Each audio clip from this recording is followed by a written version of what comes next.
Sportivamente 2015. Tra le diverse manifestazioni che si concentrano all'interno della Fiera di San Simone nel mese di ottobre ogni anno, con mercatini, spettacoli e degustazioni, ce n'è una che da alcuni anni è diventata una bella tradizione. L'amministrazione della città di Codroipo premia gli atleti che maggiormente si sono distinti nelle diverse discipline sportive, conseguendo risultati importanti, portando a Codroipo coppe e medaglie a tutti i livelli.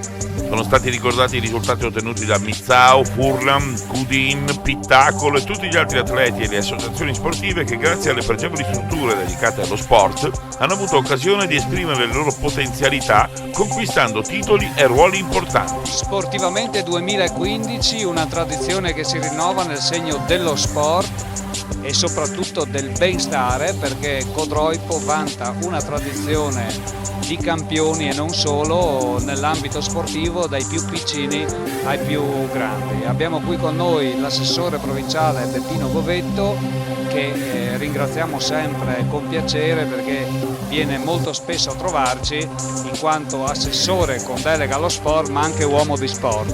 Due parole, assessore.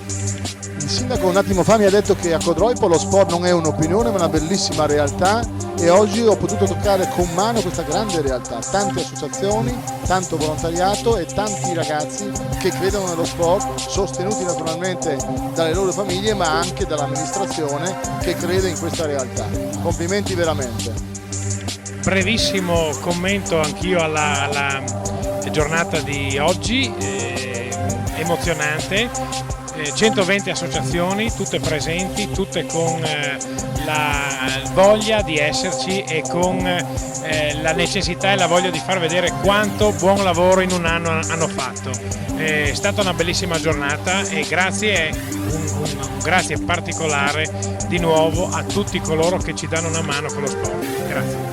Ricordiamo infine la telefonata che ho ricevuto alcuni mesi fa da un collega sindaco, il quale mi ricordava di aver avuto in una sola giornata due atleti medagliati mondiali, Alice Mizzao e Matteo Furlan, che sono figli di una lunga tradizione nel campo del nuoto, ma anche, dico io, una tradizione che noi vantiamo nell'avere degli impianti sportivi e un'impiantistica che consente agli atleti locali di crescere e di sviluppare le proprie potenzialità. Loro ne sono un esempio, come lo sono stati Barbara Scaini, che ricordiamo sempre con piacere, Andrea Pittisi nel più recente passato e ora questi due grandissimi campioni mondiali. Per il Ponte News, Marco Mascioli.